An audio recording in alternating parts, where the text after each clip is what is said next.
कायद्यापुढे कोणीही मोठे नसून दोषींवर कारवाई करणारच, असा कडक इशारा पोलीस आयुक्त गुलाबराव पोळ यांनी हुक्का चालकांना दिला। महापौर वैशाली बनकर आणि उपमहापौर दीपक मानकर यांच्या हस्ते आयुक्त पोळ यांचा सत्कार महापालिकेत करण्यात आला। त्यावेळी सभागृह नेते सुभाष जगताप, विरोधी पक्षनेते वसंत मोरे, भाजप गटनेते अशोक यनपुरे, शिवसेना गटनेते अशोक हरणावळ, स्थायी समिती अध्यक्ष बाबूराव चांदेरे, शहर समितीचे अध्यक्ष चेतन तुपे, महिला बाल कल्याण अध्यक्षा मिनल सरोदे, आयुक्त महेश पाठक आदी उपस्थित होते। महापौर बनकर म्हणाल्या, शहरातील सार्वजनिक वाहतूक आणि महिलांच्या सुरक्षेचा प्रश्न सोडवण्यासाठी पोलिसांची मदत गरजेची आहे। उपमहापौर मानकर यांनीही शहरातील हुक्का पार्लरमुळे नवीन पिढी वाया जात असल्याची चिंता व्यक्त केली। हा धागा पकडून आयुक्त पोळ म्हणाले, कोणाचा हुक्का असेल तर सांगा, त्याला बुक्का मारायला आम्ही तयार आहोत। कायद्यापुढे कोणी मोठे नाही, दोषींवर कारवाई होणारच। शहरातील बेकायदा धंद्यांवर पोलीस तत्काळ कारवाई करतील, त्यासाठी नगरसेवकांचे सहकार्य लागणार आहे। शहरातील वाहतुकीचे प्रश्न सोडवण्यासाठी नगरसेवकांची पोलिसांना मदत लागणार आहे। दोन्ही यंत्रणांनी एकत्र येऊन शहरातील समस्या सोडवण्याचा प्रयत्न करणार असल्याचे आश्वासन देऊन ते पुढे म्हणाले, शहरातील समस्यांविषयी नगरसेवकांनी एक जरी SMS केला तरी त्यांची कामे मार्गी लावण्यात येतील। नागरिकांच्या सहभागाशिवाय पुण्यातील समस्या सुटणार नाहीत, असेही आयुक्त पोळ यांनी यावेळी सांगितले। नगरसेवकांनी आपली स्वतःची ओळख करून दिली। त्यावेळी आमचे जुने DCP 25 वर्षापूर्वी होतो पुणे शहरामध्ये। त्यावेळच्या नगरसेवकाची कोण मुलं आहेत, कोण पुतणी आहेत, कोण सून आहेत, म्हणजे दुसरी पिढी बऱ्यापैकी या ठिकाणी हजर आहे। या वतीन मॅडम बसलेले आहेत, त्यांचे वडील पण आमचे मित्र होते त्यावेळी, मिनल लॉयर, अशी जुनी बरीच मंडळी आहेत तिथं। साखळीतील कर्मीचे आमचे मित्र आहेत, शांताराम थोरात आहे। आज या ठिकाणी मला बोलवलं आणि मी आपल्या विनंतीनुसार त्यांच्या बहिणीचे मिस्टर माझ्याबरोबर पोलीस दलामध्ये असिस्टंट पोलीस कमिशनर म्हणून काम करत होते, ते देखील नुकतेच सेवानिवृत्त झालेले आहेत। या ठिकाणी आवर्जून येण्याचे कारण की महानगरपालिकेच्या सहकार्याशिवाय पोलीस खात्यातील अधिकारी कर्मचाऱ्यांना त्यांचे कर्तव्य चांगल्या प्रकारे पार पाडतात। आणि पुणे महानगरपालिकेचं वैशिष्ट्य आहे, वेगवेगळ्या पक्षाचे नगरसेवक असले, पदाधिकारी असले, गटनेते असले, अशा आहेत, अडचणी आहेत, जनतेच्या ज्या अपेक्षा आहेत त्या आपण सर्वांनी त्या ठिकाणी नमूद केलेल्या आहेत। पोलीसचं काम दिवसेंदिवस अवघड होत आहे, गुन्हेगारीचं स्वरूप बदलत आहे आणि त्यामुळे गुन्हेगारीचा मुकाबला करणं, वाहतूक समस्या सोडवणं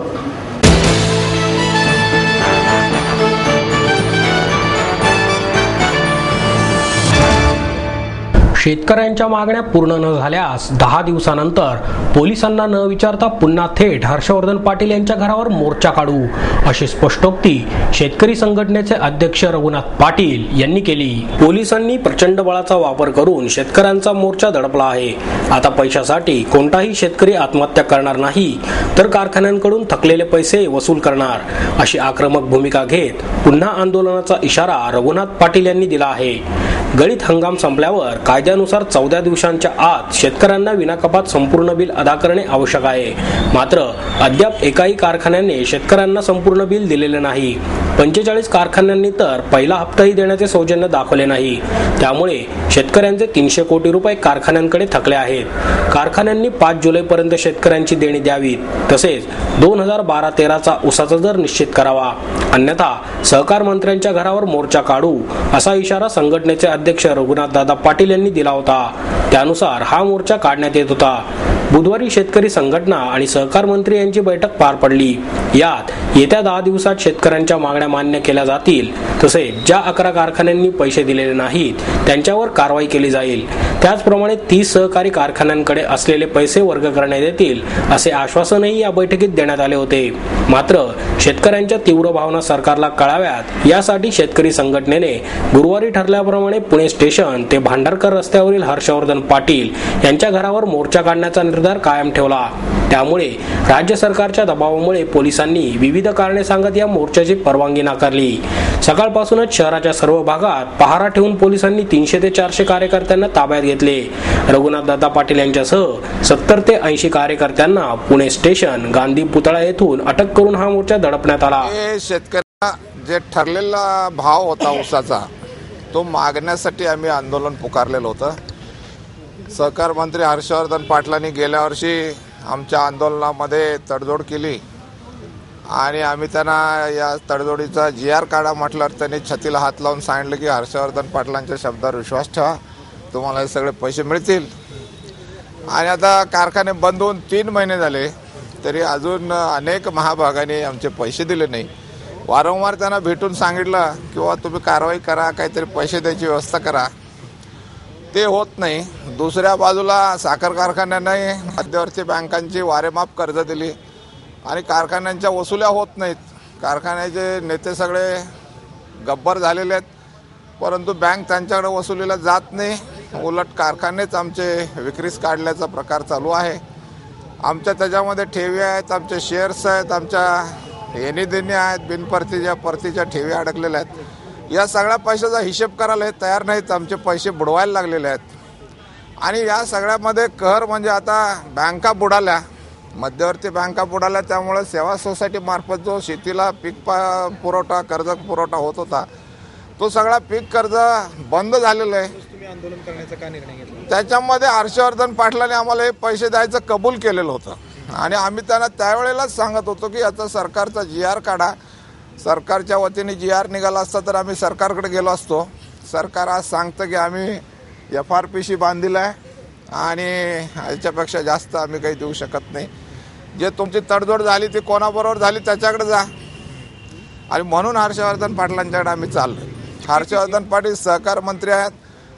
साखर कारखान्यांनी कर्ज काढली, ती बुडवली, त्यांच्यावर कारवाई करण्याचंही काम हर्षवर्धन पाटलांच्या हातात आहे. या सगळ्या बुडव्या लोकांना हर्षवर्धन पाटील पाठीशी घालतात आणि म्हणून आम्ही आमचे पैसे वसुलीसाठी हर्षवर्धन पाटलांच्या घरी जायचं.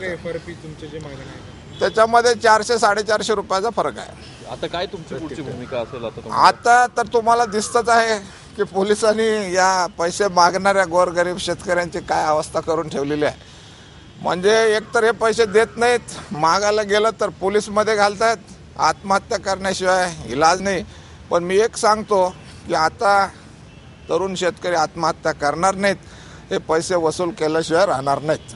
त्यामुळे 2-3 कारखाने जे झालेत आणि 11 कारखान्यावर त्यांनी 8 दिवसाच्या आत फौजदारी दाखल करायचं कबूल केलेलं आहे. 30 कारखान्याने 8 ते 10 दिवसामध्ये पैसे वर्ग करायचं कबूल केलं. इतके दिवस चालेत.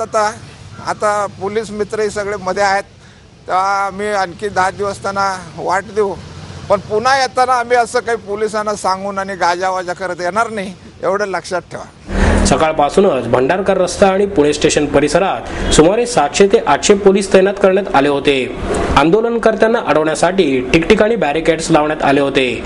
तसेच आंदोलन नियंत्रणाबाहेर गेल्यास शेतकऱ्यांना अडवण्यासाठी पाणी मारण्याचे आदेश आयुक्त गुलाबराव पोळ यांनी पोलिसांना दिले होते.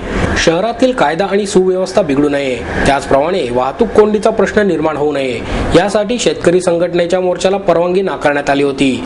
त्यामुळे शहराच्या हद्दीवर शेतकऱ्यांना अडवून त्यांना ताब्यात घेण्यात आले आहे, असे पोलीस उपायुक्त मकरंद रानडे यांनी सांगितले.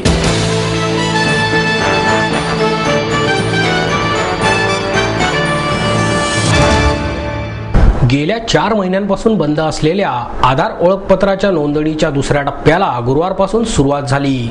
या टप्प्यात शहरातील उर्वरित 20 लाख नागरिकांच्या नोंदणीचे काम पूर्ण करण्याचे उद्दिष्ट ठेवण्यात आले आहे.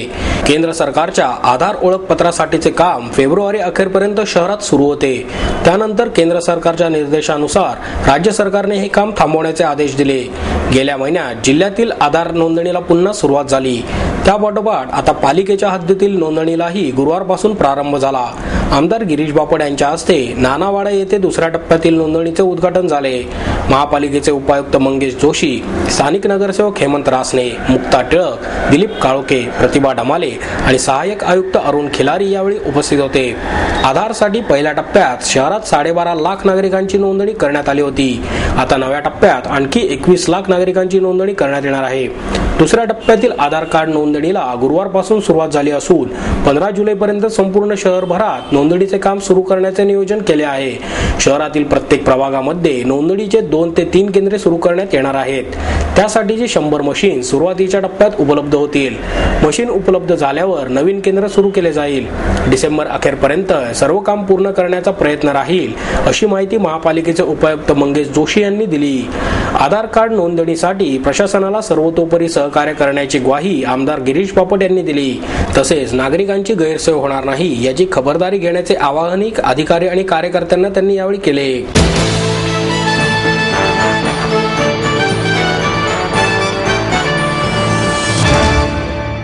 साहित्यिकांची थोरवी वेळीच ओळखून इतरांनी त्यांच्या पावलावर पाऊल ठेवावे, असे मत महाराष्ट्र साहित्य परिषदेचे अध्यक्ष डॉक्टर प्र. चिं. सेजोलकर यांनी व्यक्त केले. महाराष्ट्र साहित्य परिषदेच्या वतीने ज्येष्ठ साहित्यिक भाद खेर, मु. श्री कानडे, कवी दत्ता हलसगीकर आणि राम बापट यांना श्रद्धांजली अर्पण करण्यात आली.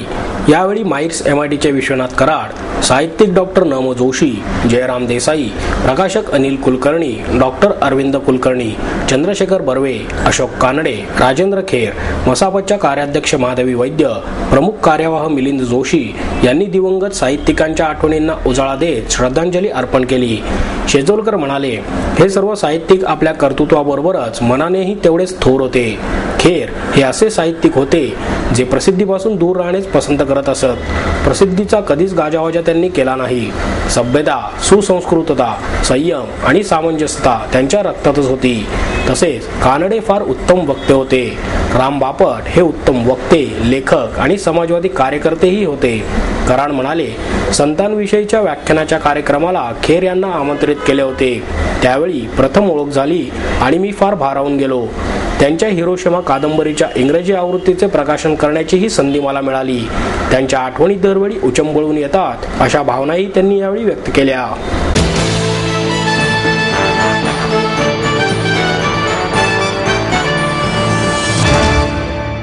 इंटरलोक्युटर अहवाल समितीच्या निषेधार्थ दिनांक 7 जुलै रोजी येरवडा येथे जाहीर सभा आयोजित करण्यात आली आहे. केंद्र सरकारने काश्मीरच्या स्थितीसंदर्भात तोडगा काढण्यासाठी नियुक्त केलेल्या इंटरलोक्युटर समितीच्या अहवालाचा निषेध करण्यासाठी शनिवार दिनांक 7 जुलै रोजी येरवडा येथील पर्णकुटी चौकात सायंकाळी 6 वाजता जाहीर सभा आयोजित करण्यात आली आहे. विश्व हिंदू परिषद, भारतीय जनता पक्ष, अखिल भारतीय विद्यार्थी संघ, भारतीय मजदूर संघ, भारत भारती, पख्तून काश्मीर, बजरंग दल, पतित पावन संघटना, भारत विकास परिषद आणि पूर्व सैनिक सेवा परिषदेच्या वतीने या सभेचे आयोजन केले आहे.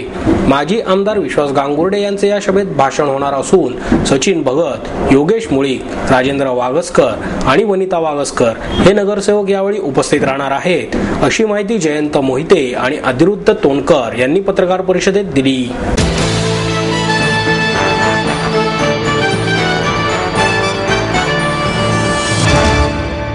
इन्फायनाइट ट्रायंगल हे चित्र प्रदर्शन दर्पण आर्ट गॅलरी येथे भरवण्यात आले आहे. निशा सप्रे, सीमा कोहली आणि अमोल मोटे या चित्रकारांच्या कलाकृतींचं प्रदर्शन कलाछाया कॅम्पस मधील दर्पण आर्ट गॅलरी येथे सुरू करण्यात आले आहे. इन्फायनाइट ट्रायंगल या नावाने सुरू असलेल्या प्रदर्शनात सप्रे यांनी सिल्क कापडावर डाय पेंटिंग मध्ये चितारलेली चित्रे आहेत. कोहली या व्यवसायाने डॉक्टर असून त्यांनी आपल्या विचारांना दिलेले मूर्त रूप म्हणजे या कलाकृती आहेत. मोटे यांनी केलेले निसर्ग चित्रांचं रेखाटनही आवर्जून पाहण्यासारखं आहे. जलरंग, तैलरंग या माध्यमात त्यांनी ही निसर्ग चित्रे रंगवली आहेत. हे प्रदर्शन सकाळी 10 ते संध्याकाळी 7 या वेळेत 10 जुलैपर्यंत सर्वांसाठी खुले राहणार आहे.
आणि याबरोबरचे बातमीपत्र संपलं. पुन्हा भेटूया उद्या याच वेळी. नमस्कार.